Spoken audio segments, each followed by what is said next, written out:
আওয়ামী লীগের অপপ্রচার কেন্দ্র Centre for Research and Information CRI মেটার একটি প্রতিবেদন বলছে, গেল বছরে শুধু প্রথম ৩ মাসেই ৫০টি ফেসবুক অ্যাকাউন্ট এবং ৯৮টি পেজ সরিয়ে দিয়েছে তারা। ভুয়া পরিচয়ের সব অ্যাকাউন্ট ও পেজের সাথে বাংলাদেশের তৎকালীন ক্ষমতাসীন আওয়ামী লীগ এবং এর গবেষণা প্রতিষ্ঠান সিআরআই এর জড়িত থাকবার যোগসূত্র পাওয়া গেছে, যেখানে বিরোধী দলগুলোর নগ্ন সমালোচনার পাশাপাশি অপপ্রচার চালানো হতো। রাষ্ট্রীয় অর্থ প্রাতিষ্ঠানিক কাজে ব্যয় হয়েছে এমন তথ্যের ভিত্তিতে মঙ্গলবার দুপুরে আওয়ামী লীগের এই গবেষণা প্রতিষ্ঠানটির কার্যালয়ে খুঁজতে আসে দুদকের প্রতিনিধি দল। যদিও ধানমন্ডিতে সিআরআই এর অফিস খুঁজে পায়নি তারা। সহকারী পরিচালক বলেন, অভিযোগের সত্যতা যাচাই করতেই এই অভিযান।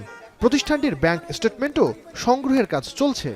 রাষ্ট্রীয় অর্থের প্রতিসাধন করেছে কিনা সেটা যাচাইয়ের জন্য আমাদের কমিশন থেকে আমরা অভিযানের প্রেক্ষিতে বের হই, অভিযানের জন্য আসি।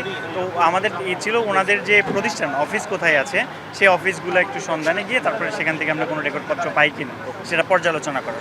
পরে অভিযানের বিষয়ে গণমাধ্যমে কথা বলেন দুদকের মহাপরিচালক মোহাম্মদ আক্তার হোসেন। জানান, আইএফআইসি ব্যাংকে সিআরআই এর নামে ৩৫ কোটি ২১ লাখ টাকার এফডিআর পেয়েছে দুদক।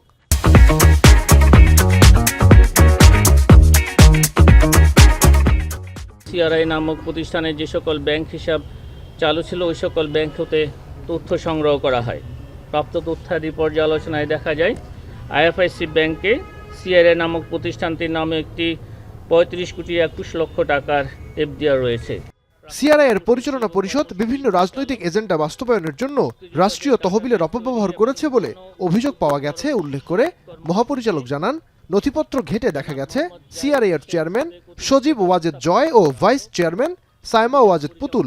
প্রাপ্ত তথ্য অনুযায়ী দেখা যায় সিআরআই নামক প্রতিষ্ঠানের চেয়ারম্যান হিসাবে জনাব সজীব আহমেদ ওয়াজেদ জয়, ভাইস চেয়ারম্যান হিসাবে সাইমা ওয়াজেদ পুতুল, ট্রাস্টি হিসাবে রাদওয়ান মুজিব সিদ্দিক এবং জনাব নসরুল হামিদের নাম উল্লেখ রয়েছে।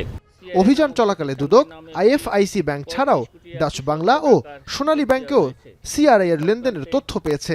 বিভিন্ন ব্যাংক থেকে আরও তথ্যাদি সংগ্রহ করা হচ্ছে। নাইম আবির, এখন, ঢাকা।